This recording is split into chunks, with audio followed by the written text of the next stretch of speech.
हे अर्जुन, तू संपूर्ण भूतों का सनातन कारण मेरे को ही जान। मैं बुद्धिमानों की बुद्धि और तेजस्वियों का तेज हूँ। और हे भरत श्रेष्ठ, मैं बलवानों का आसक्ति और कामनाओं से रहित बल अर्थात सामर्थ्य हूँ और सब भूतों में धर्म के अनुकूल अर्थात शास्त्र के अनुकूल काम हूँ।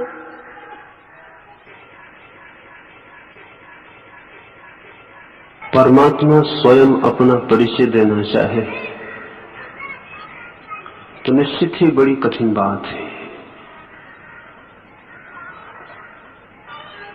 आदमी भी अपना परिचय देना चाहे तो कठिन हो जाती है बात, और परमात्मा अपना देना चाहे तो और भी कठिन हो जाती है। एक तो इसलिए कठिन हो जाती है कि परमात्मा भी अपना स्वयं परिचय दे तो सदा ही अधूरा होगा, पूरा नहीं हो सकता है। अस्तित्व इतना विराट है और शब्द इतने छोटे पड़ जाते। परमात्मा भी कहना चाहे तो कह के पाएगा कि जो कहना था वो नहीं कहा जा सका है, कहना चाहा था वो छूट गया है, और जो कहा गया है वो बहुत दूर की खबर लाता है। कृष्ण को भी वैसी ही कठिनाई है, और जब भी किसी व्यक्ति के भीतर से परमात्मा ने स्वयं को अभिव्यक्त किया है तब सदा ही ऐसी ही कठिनाई हुई है। कृष्ण की पीड़ा हम समझ सकते हैं। वे जो उदाहरण ले रहे हैं, वे जिन बातों के सहारे समझाने चल रहे हैं, वे बातें बहुत साधारण हैं, लेकिन इसके अतिरिक्त कोई उपाय नहीं, कोई विकल्प नहीं। आदमी से बात करनी हो तो आदमी की भाषा में ही बात करनी पड़ेगी। इशारे करते हैं, इशारों से ज्यादा नहीं है ये बात, और जो आदमी इशारे को पकड़ लेगा वो भटक जाएगा। और हम सबकी आदत इशारों को पकड़ने की है। हम मील के पत्थरों को छाती से लगा के बैठ जाते हैं ये सोच के कि ये मंजिल हुई, हालांकि हर मील का पत्थर केवल एक तीर का इशारा है आगे की तरफ की मंजिल आगे है। और मैं चांद को अंगुली से बताऊं तो बहुत डर है कि अंगुली पकड़ ली जाए और चांद समझ ली जाए। यद्यपि अंगुली चांद नहीं है, लेकिन अंगुली चांद की तरफ इशारा कर सकती है। लेकिन ये इशारा उसी की समझ में आएगा जो अंगुली को छोड़ दे और भूल जाए और चांद की तरफ देखे। और मैंने अंगुली उठाई चांद की तरफ, और आपने सोचा कि शायद मैं अंगुली उठा रहा हूं तो अंगुली में कुछ होगा, और आप मेरी अंगुली से अटक गए तो आप चांद तक कभी भी न पहुंच पाएंगे। अंगुली चांद को बताती है, चांद नहीं। उसे छोड़ ही देना पड़ेगा, उसे भूल ही जाना पड़ेगा। उसे तो बिल्कुल पीछे छोड़कर जब आंख आकाश की तरफ उठेगी वहां तो कोई अंगुली ना होगी, वहां तो चांद होगा। तो कृष्ण ये जो बातें कह रहे हैं वो अंगुलियां हैं, अधूरे इशारे, आंशिक उनमें सूचना है। जो उनको पकड़ लेगा वो खतरे में पड़ेगा, जो उनको छोड़ देगा उनके ऊपर उठेगा, पार जाएगा, वो इशारे को समझने में समर्थ हो सकता है। कल रात्रि भी उन्होंने कुछ इशारे किए, उसमें एक इशारा छूट गया था, वो भी हम बात कर लें। उन्होंने कहा पुरुषों में मैं पुरुषत्व हूं।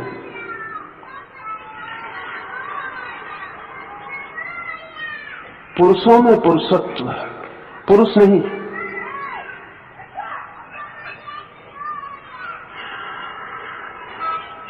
पुरुषत्व क्या है? ये संस्कृत का शब्द बहुत कीमती है और इस शब्द के थोड़े से परतों को उघाड़ना जरूरी है। हम सभी जानते हैं कि पुर कहते हैं नगर को, बस्ती को। जिन्होंने पुरुष शब्द का उपयोग किया है उन्होंने कहा है कि ये आदमी तो एक नगर है, ये पुर है, और इसके भीतर एक मालिक बस रहा है, वो पुरुष है। इस नगरी के भीतर जो छिपा है वो। तो पुरुष से अर्थ स्त्री के विपरीत जो है वैसा नहीं है। पुरुष का अर्थ मेल नहीं है। पुरुष तो स्त्री के भीतर भी है। स्त्री और पुरुष जैसा हम प्रयोग करते हैं, ये तो नगर की खबर देते हैं। स्त्री की बस्ती अलग है, उसका शरीर अलग है, और जिसे हम पुरुष कहते हैं उसकी भी बस्ती अलग है और शरीर अलग है। लेकिन भीतर जो बस रहा है पुरुष, उस नगर के बीच में जो बस रहा है मालिक, वो एक है। इसलिए कई को यह ख्याल हो सकता है कि कृष्ण ने स्त्रियों की जरा भी बात न कही। कुछ तो कहना था कि स्त्रियों में मैं कौन, जाति मालूम पड़ती है। सबकी बात कर रहे हैं, और स्त्री कोई छोटी घटना नहीं है कि उसकी बात छोड़ी जा सके। जिसे हम पुरुष कहते हैं उससे तो थोड़ी बड़ी ही घटना है, क्योंकि जीवन के सृजन में पुरुष तो संयोगिक है, एक्सीडेंटल है, स्त्री आधारभूत है। लेकिन कृष्ण ने स्त्री की बात नहीं की, जानकर, क्योंकि पुरुष में स्त्री सम्मिलित हो गई। अगर नगर की बात करते तो फासला था स्त्री और पुरुष का। वे तो उसकी बात कर रहे हैं जो नगर के बीच में बसा है। स्त्री के भीतर भी वो पुरुष है, पुरुष के भीतर भी पुरुष है। फिर भी पुरुष की बात नहीं कर रहे, कह रहे हैं पुरुषों में पुरुषत्व। जैसे कि हजारों फूल को निचोड़ के हम थोड़ा सा इत्र बना लें, ऐसा ही समस्त पुरुष जहां जहां हैं उनके भीतर जो पुरुषत्व है, वो जो निचोड़ है, वो जो इत्र है, वो मैं हूं। ये भी सोचने जैसा है, क्योंकि जब हम कहते हैं पुरुष तो एक पर्टिकुलर, एक विशेष व्यक्तित्व का ख्याल आता है। जब हम कहते हैं पुरुषत्व तो यूनिवर्सल, सार्वभौम सत्य का ख्याल आता है। जब हम कहते हैं पुरुष तो सीमा बनती है, और जब हम कहते हैं पुरुषत्व तो असीम हो जाता है। यूनान में प्लेटो ने जिसे आइडिया कहा है,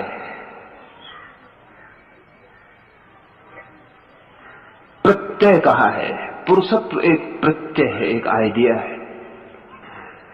जब हम कहते हैं प्रेमी तो एक सीमा बन जाती है, लेकिन जब हम कहते हैं प्रेम तो सब सीमाएं टूट जाती हैं, तब असीम हो जाता है सब।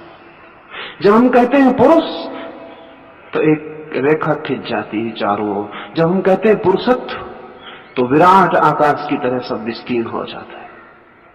पुरुषत्व की कोई सीमा नहीं। पुरुष आएंगे और जाएंगे, पुरुष बनेंगे और मिटेंगे, पुरुषत्व तो शाश्वत है। शक्लें बदलेंगी, घर बदलेंगे, नगर बसेंगे और उजड़ेंगे। आज आपका एक नाम है, पिछले जन्म में दूसरा था, अगले जन्म में और तीसरा होगा। कितने कितने पुरुष होने का आपको ख्याल पैदा होगा कि मैं ये हूं, मैं ये हूं, मैं ये हूं, लेकिन भीतर वो जो निर्गुण, वो जो भीतर निराकार है, वो एक है। इसलिए भी कहा पुरुषत्व जब हम लहरों की बात करते हैं तो अक्सर डर होता है कि सागर कहीं भूल ना जाए। कृष्ण ये कह रहे हैं कि लहरों में मैं सागर। लहर भला दिखाई पड़ती हो लेकिन सिर्फ दिखाई पड़ती है, अपीयरेंस है, सिर्फ एक आभास है। सत्य तो सागर है जो नीचे है। बड़ी मजे की बात है, सागर के किनारे जाएं तो लहरें ही दिखाई पड़ती हैं, सागर कभी दिखाई नहीं पड़ता है। अक्सर आप कहते हैं कि मैं सागर के दर्शन करके आ रहा हूं, लेकिन गलत कहते हैं। कहना चाहिए लहरों के दर्शन करके आ रहा हूं। सागर तो दिखाई नहीं पड़ता, दिखाई तो लहरें पड़ती हैं। फिर भी आप कहते हैं कि सागर का दर्शन करके आ रहा हूं, इसी ख्याल से कि लहर की क्या गिनती करनी। लहर तो आप देख भी नहीं पाए और मिट गई होगी और दूसरी बन गई। जो मिट गई लहर उसमें भी जो था और जो बन गई लहर उसमें भी जो है, हालांकि वो आपको दिखाई नहीं पड़ा है, लेकिन आप खबर यही देते हैं कि मैं सागर के दर्शन करके आ रहा हूं। तो कृष्ण लहरों की बात नहीं कर रहे, वो सागर की बात कर रहे हैं। वो पुरुषों की बात नहीं कर रहे, पुरुषत्व की बात कर रहे हैं, जिसके ऊपर सारा खेल निर्मित होता है। एक रूप, दूसरा रूप, हजार रूप, वो पुरुषत्व लेता चला जाता है और फिर भी अरूप है। न मालूम कितने आकार बनते हैं और विसर्जित होते हैं, फिर भी वो निराकार है। तो पुरुषों में मैं पुरुषत्व हूं। इस सूत्र में भी उन्होंने कुछ बातें कही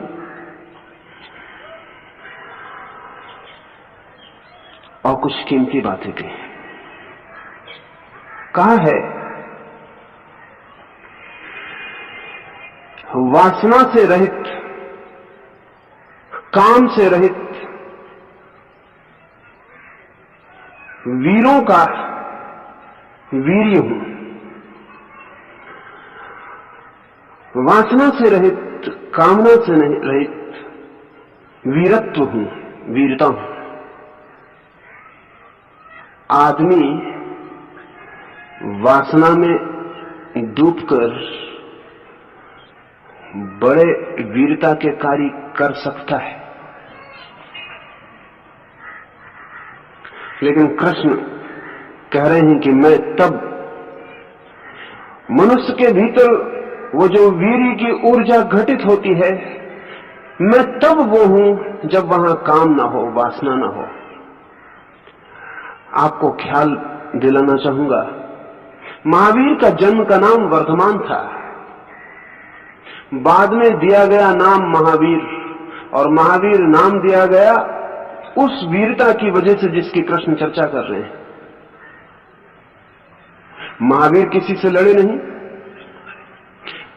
लड़ने की बात दूर, पांव फूंक कर रखा कि कोई चींटी न दब जाए, किसी से कोई स्पर्धा न की, किसी से कोई प्रतियोगिता न की। कैसी वीरता है उनकी। अगर महावीर को हम देखेंगे तो उनके चारों तरफ कोई भी तो घटना घटती हुई मालूम नहीं पड़ती जिसमें कि वीरता का पता चलता हो। न युद्ध के मैदान पर लड़ते हैं, न तलवारों भालों के बीच में खड़े होते हैं। कैसे वीर होंगे।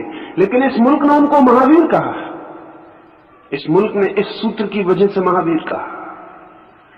वासना बिल्कुल नहीं है, फिर एक वीर का नव उदय हुआ है। उस वीर को हम थोड़ा पहचाने कि वो कैसा है। महावीर साधना में लगे,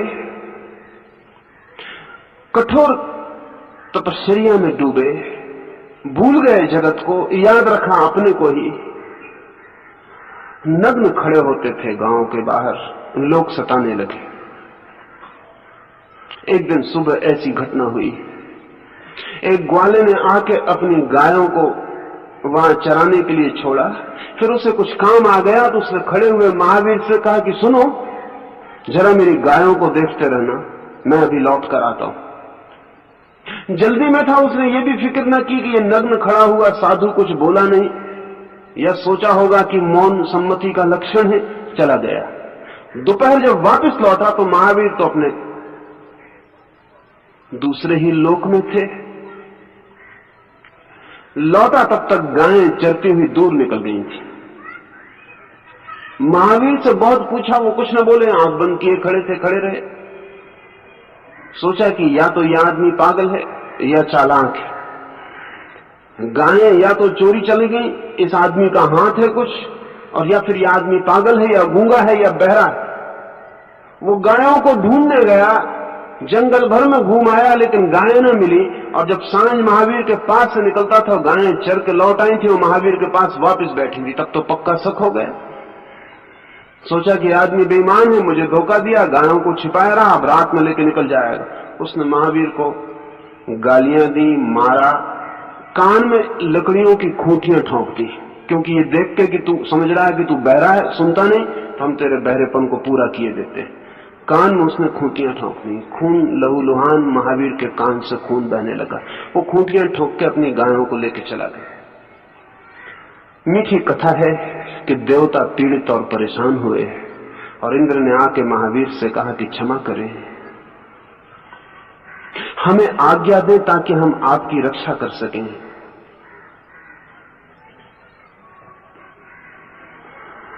ऐसा दोबारा न हो, अन्यथा बदनामी हमारी होगी कि भले लोग जमीन पर थे और महावीर के कान में खूंटियां ठोक दी गई।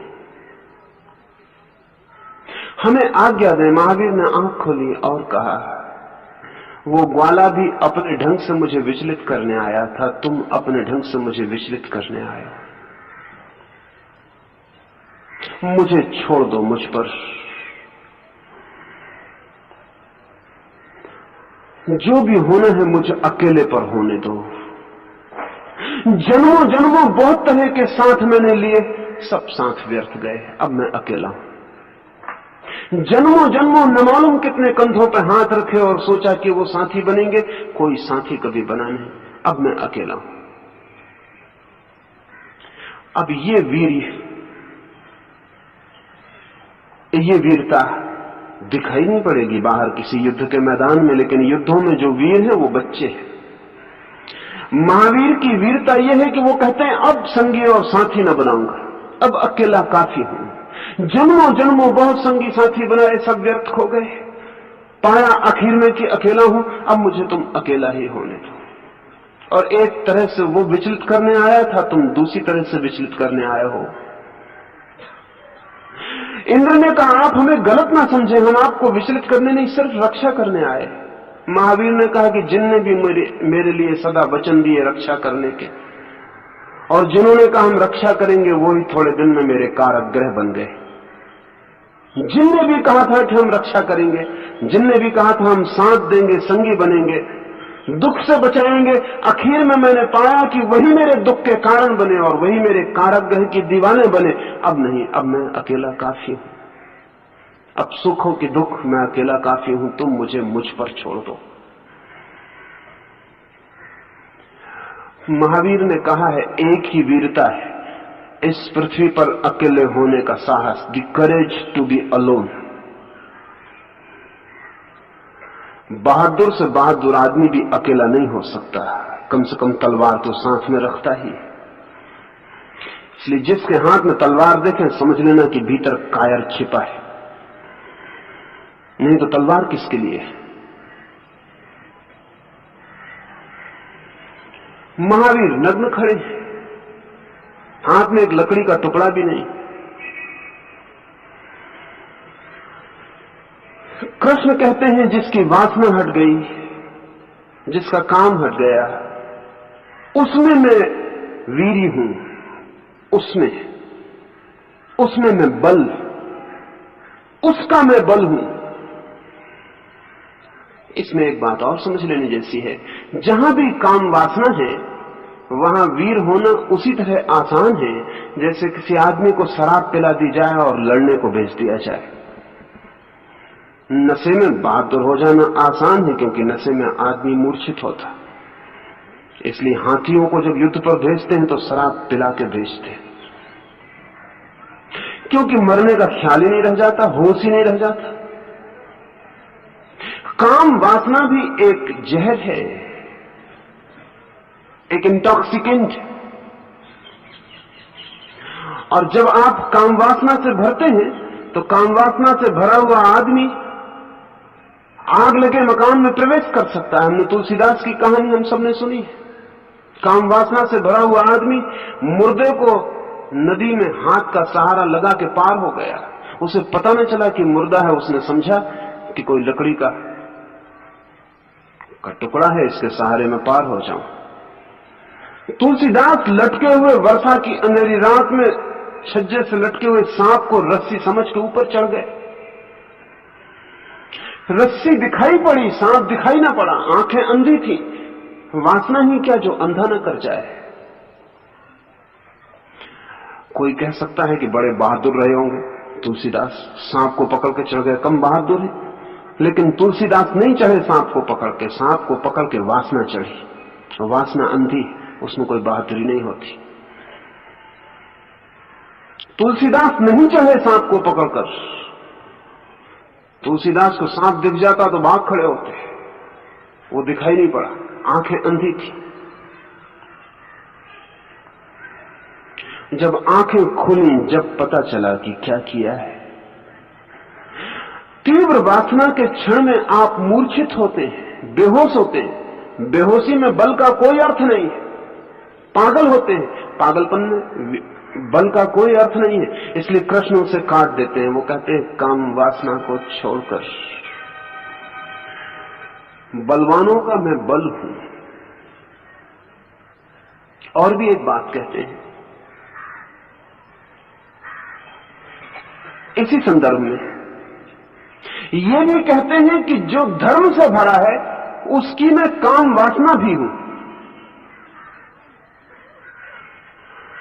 ये उल्टे दिखाई पड़ेंगे वक्तव्य। बलवान के लिए कहा जो काम वासना से रहित है उसका मैं बल हूं। लेकिन तब सवाल उठ सकता है कि फिर ये काम वासना का क्या होगा। तो कृष्ण कहते हैं काम वासना भी मैं हूं उसकी जो धर्म से भरा। इसका क्या अर्थ होगा? धर्म से भरी काम वासना का क्या अर्थ होगा? जैसे ही व्यक्ति के जीवन में धर्म उतरता है वैसे ही काम वासना वासना नहीं रह जाती, वैसे ही काम सेक्स यौन नहीं रह जाता। इसे थोड़ा समझना जरूरी है। कुछ ऐसा है कि जिस व्यक्ति के जीवन में धर्म का अवतरण हुआ उस व्यक्ति के जीवन का सभी कुछ धार्मिक हो जाता है। धर्म इतना डुबाने वाला है कि सिर्फ आपकी बुद्धि को ही डुबाएगा ऐसा नहीं, सिर्फ आपके हृदय को ही डुबाएगा ऐसा नहीं, आपके शरीर को भी डुबा लेगा। धर्म इतनी बड़ी घटना है, घटे तो आप पूरे के पूरे उसमें डूब जाएंगे। आपकी काम वासना कहां बचेगी, वो भी उसमें डूब जाएगी। कहना चाहिए कि धर्म का अमृत ऐसा है कि अगर जहर की बूंद भी उसमें पड़ जाए तो अमृत हो जाएगी। हमें समझना बहुत कठिन होगा। हमारी सामान्य समझ तो ये कहती है कि वो सारा का सारा अमृत जहर हो जाएगा अगर एक बूंद जहर की पड़ गई, क्योंकि जहर से ही हम परिचित हैं, अमृत से हम परिचित नहीं हैं। हमने जहर ही जाना है, हमने अमृत जाना नहीं है। सच बात तो यह है कि अमृत की कसौटी और परीक्षा ही यही है कि वो जहर को अमृत बना पाए, अन्यथा उसकी कोई कसौटी नहीं, कोई परीक्षा नहीं। धर्म की कसौटी ही यही है कि आपके भीतर जो जहर है वो अमृत हो जाए। आपके भीतर जो यौन है, जो वासना है, कामना है, वो भी राम अर्पित हो जाए, वो भी प्रभु समर्पित हो जाए, वो ऊर्जा भी ब्रह्म की ऊर्जा बन जाए। क्या होता होगा जब कोई व्यक्ति धर्म से भरता होगा तो उसकी काम वासना की गति क्या होती होगी? उसकी काम वासना की गति आमूल बदल जाती है। अभी आप काम वासना से भरते हैं अचेत होकर, मूर्छित होकर, विक्षिप्त होकर निर्णय करते हैं हजार बार कि काम वासना से बचूंगा बचूंगा बचूंगा, और आप निर्णय करते रहते हैं और भीतर वासना संग्रहित होती चली जाती है। और एक क्षण आता है कि आपके निर्णय का पत्थर उठा के फेंक दिया जाता है और वासना का झरना फूट पड़ता है। फिर कल से आप पछताएंगे और फिर पछता के यही करेंगे कि फिर वासना को दबा के इकट्ठा करेंगे, और फिर वो वक्त आएगा कि आपका संकल्प तोड़ के वासना पुनः बह उठेगी। अभी वासना का हम पर हमला होता है, वी आर द विक्टिम्स। अगर इसे ठीक से समझें तो हम वासना के मालिक नहीं हैं, शिकार हैं। वासना हमें पकड़ लेती है भूत प्रेत की भांति और हमसे कुछ करा डालती जो कि शायद हमने अपने होश में कभी न किया होता। और जब हम होश में आते हैं तो पछताते हैं, दुखी और पीड़ित होते हैं कि हमने ऐसा सोचा, ऐसा किया, लेकिन फिर वही होता है। हम वासना के हाथ में धागे बंधी हुई गुड्डियों की तरह हैं जो नाचते हैं। प्रकृति हमसे काम लेती है, हम प्रकृति के गुलाम। प्रकृति आज्ञा देती है और हम काम में लग जाते हैं। धर्म से भरे हुए व्यक्ति को प्रकृति आज्ञा देना बंद कर देती है। असल में जो व्यक्ति धर्म को उपलब्ध होता है, प्रकृति की आज्ञा सीमा के बाहर हो जाता है। प्रकृति उसे कोई भी आज्ञा नहीं दे सकती और एक नई घटना घटती है। धर्म को उपलब्ध व्यक्ति प्रकृति को आज्ञा देने लगता है। एक आमूल रूपांतरण होता है। जब तक हम अधर्म में जीते हैं तब तक प्रकृति हमें आज्ञा देती है, हम गुलामों की तरह होते हैं। हम चलाए जाते हैं, चलते नहीं। हम खींचे जाते हैं, चलते नहीं। हम धकाए जाते हैं, हम चलते नहीं। हमारी जिंदगी, हमारी वृत्तियों का जबरदस्ती दबाव है। न तो आपने कभी क्रोध किया है, क्रोध करवाया गया है। न आपने कभी काम वासना की है, काम वासना करवाई गई है। आप सिर्फ एक विक्टिम है, एक शिकार है जो चारों तरफ से आपको धक्के दिए जा रहे हैं। जैसे हवा में पत्ता कपता है, बाएं हवा बहती तो बाएं और दाएं बहती है तो दाएं। वो पत्ता भी शायद मन में सोचता होगा कि अब बाएं बहुत थक गया, अब जरा दाएं बहूं। जब हवा दाएं चलने लगती है तब वो सोचता है अब दाएं चलूं। वैसे ही आप सोचते हैं कि मैं क्रोध कर रहा हूं, कि मैं वासना से भर रहा हूं। नहीं, आप सिर्फ भरे जाते हैं। आप बिल्कुल हेल्पलेस विक्टिम, असहाय शिकार हैं। धर्म से भरा हुआ व्यक्ति प्रकृति के ऊपर उठता है, वो प्रकृति को आज्ञा देना शुरू करता है। वैसे व्यक्ति के जीवन में काम वासना वासना नहीं रह जाती। हां, वैसे व्यक्ति के जीवन में यदि काम की कोई घटना भी घटे, जैसा कि कुछ घटनाएं घटी, तो उनके कारण बहुत ही दूसरे होते हैं। जैसा जीसस के बाबत कहा जाता है कि वो कुंवारी मरियम से पैदा हुए। ये उदाहरण मैं दे रहा हूं ताकि आपकी समझ में आ सके कृष्ण की बात। जीसस के बाबत कहा जाता है कुंवारी मरियम से, वर्जिन मैरी से पैदा हुए। अब कुंवारी लड़की से कोई कैसे पैदा होगा, लेकिन हो सकता है। अगर कृष्ण के सूत्र को समझें तो हो सकता है। मैरी, वो जीसस की मां, किसी काम वासना से भर के अगर संभोग में न उतरी हो, वरन जीसस की आत्मा को जन्म देने के लिए ही अपने शरीर की प्रकृति को उसने आज्ञा दी हो, तो वो कुंवारी है। और आपसे मैं कहूं कि आप जब किसी बच्चे को जन्म देते हैं तब भी आपको पता नहीं होता कि उस बच्चे की आत्मा आपके चारों तरफ मंडरा रही है और आपको प्रेरित कर रही है कि आप उसे जन्म दें, लेकिन आप बेहोश। उसके लिए प्रकृति आपको धक्के दिलाती है और बच्चे का जन्म करवाती है। लेकिन काम वासना जिस दिन धर्म से रूपांतरित होती है, उस दिन आप सचेत रूप से एक आत्मा से बात कर पाते हैं जो आपके द्वारा जन्म लेना चाहती है। और अगर आप जन्म देना चाहते हैं तो आप अपने शरीर को आज्ञा देते हैं कि वो वासना में उतरे, वो काम कृत्य में उतरे, लेकिन ये आज्ञा होती है। और इसलिए इसमें बुनियादी फर्क है। जब आप काम वासना में उतरते हैं तो आप बेहोश होते हैं, और जब ऐसा व्यक्ति कभी काम वासना में उतरता है तो बिल्कुल होश में होता है। वो अपने शरीर का उपयोग एक उपकरण, एक यंत्र की भांति कर रहा होता है, मालिक होता है, शरीर उसका उपयोग नहीं कर रहा होता है। तो कृष्ण कहते हैं मैं काम वासना भी हूं, लेकिन उनकी जो धर्म से भरे।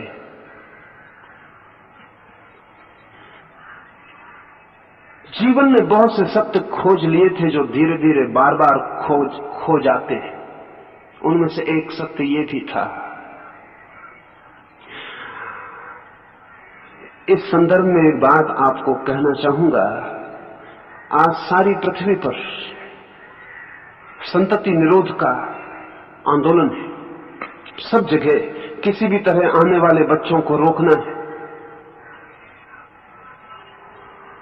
लेकिन एक ही उपाय मालूम पड़ता है और वो ये कि हमारे शरीर में कुछ फर्क किया जाए, और कोई उपाय नहीं मालूम पड़ता। एक ही उपाय मालूम पड़ता है कि हमारे शरीर की ग्रंथियां काट डाली जाएं, या शरीर में ऐसे रासायनिक द्रव्य डाले जाएं, या ऐसा इंतजाम किया जाए कि आने वाली आत्मा जो हमारे भीतर प्रवेश करती है वो अवसर न पा सके और प्रवेश न कर पाए।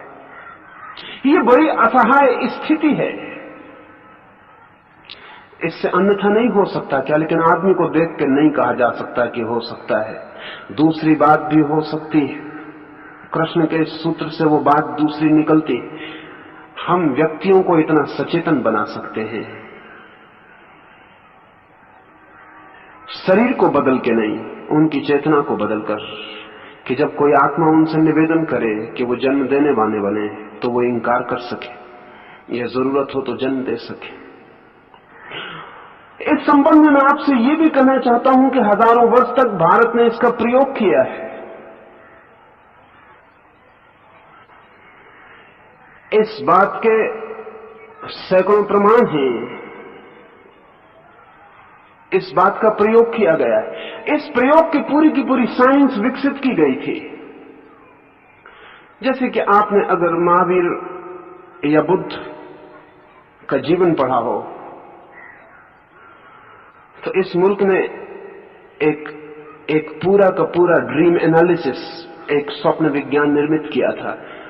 फ्रायड ने तो अभी स्वप्न के लक्षणों को समझना शुरू किया। वो भी समझ अभी बहुत बालपन की, वो भी बहुत गहरी नहीं। लेकिन जैन परंपरा कहती है कि जब तीर्थंकर किसी मां के गर्भ में प्रवेश करता है तो इस तरह के स्वप्न इस समय पर उस मां को आने शुरू होते। वो इस बात की खबर है कि तीर्थंकर की कोटि की आत्मा उस मां के गर्भ में प्रवेश करना चाहती है। वो स्वप्न सूचनाएं, उन स्वप्नों से खबर मिलती है कि कोई एक विराट आत्मा मां के भीतर प्रवेश करना है। वो स्वप्न जो है सिंबॉलिक मैसेजेस है।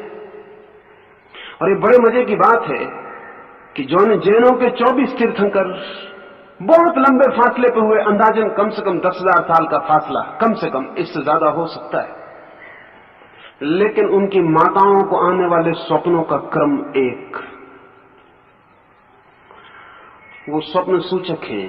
वो इस बात की खबर दे रहे हैं कि इंकार मत कर देना, क्योंकि जो व्यक्ति पैदा होने वाला है वो तुम्हें सिर्फ मार्ग बना रहा है, लेकिन इस जगत के लिए बहुत काम का है। उसको इंकार मत कर देना। वो कोई साधारण आत्मा नहीं जो तुमसे आ रही है। और बुद्ध के मामले में तो ये भी जाहिर था कि बुद्ध जिससे भी जन्म लेंगे वो मां जन्म दे के तत्काल मर जाएगी, जी ना सकेगी। क्योंकि बुद्ध जैसे व्यक्तित्व को जन्म देना, हम जानते हैं साधारण बच्चे को देने में कितनी प्रसव पीड़ा होती है।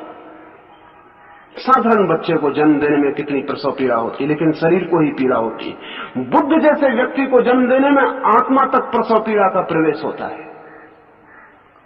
वो कोई छोटी घटना नहीं है, एक बहुत महान घटना, एक विराट घटना घट रही है शरीर के भीतर। तो ये जाहिर सी बात कि बुद्ध की मां जन्म देने के बाद बचेगी नहीं। फिर भी बुद्ध की मां राजी थी, क्योंकि बुद्ध जैसा व्यक्ति पैदा होता है ये सौभाग्य छोड़ने जैसा नहीं है। और कहा जाता है कि देवताओं ने बुद्ध की मां को न मालूम कितनी कितनी तरह से राजी किया और कहा कि इंकार मत कर देना, क्योंकि जो व्यक्ति आ रहा है वो करोड़ों के जीवन को प्रकाशमान कर देगा। उसके लिए इतना कष्ट झेलने की तैयारी रखें। बुद्ध ने घोषणा की है कि 2000 साल बाद मैं पुनः एक नए रूप में, मैत्रेय के रूप में पृथ्वी पर उतरूंगा। 2000 साल पूरे हो गए, लेकिन मैत्रेय को ठीक गर्भ नहीं मिल पा रहा है, इसलिए एक अड़चन खड़ी हो गई है। इसलिए जो लोग जीवन की गहराइयों से संबंधित हैं, उनकी इस वक्त सबसे बड़ी बेचैनी यही है कि कोई मां मैत्रेय को ग्रहण करने के लिए तैयार हो जाए, लेकिन कोई मां पृथ्वी पर दिखाई नहीं पड़ती है। बुद्ध का वचन खाली न जाए, इसलिए और तरह के प्रयोग भी किए गए, वो भी असफल हो गए। कोई गर्भ देने वाली मां नहीं मिलती है तो कोशिश ये की गई कि किसी व्यक्ति के शरीर में, जीवित व्यक्ति के शरीर में ही बुद्ध की आत्मा को प्रवेश करा दिया जाए और एक ही शरीर से दोनों आत्माएं काम कर लें। ये आत्मा जो मौजूद है सिकुड़ जाए और उस आत्मा को जगह दे दे। वो प्रयोग भी सफल नहीं हो सके। कृष्ण मूर्ति के साथ भी वही प्रयोग किया गया था, वो सफल नहीं हो सका।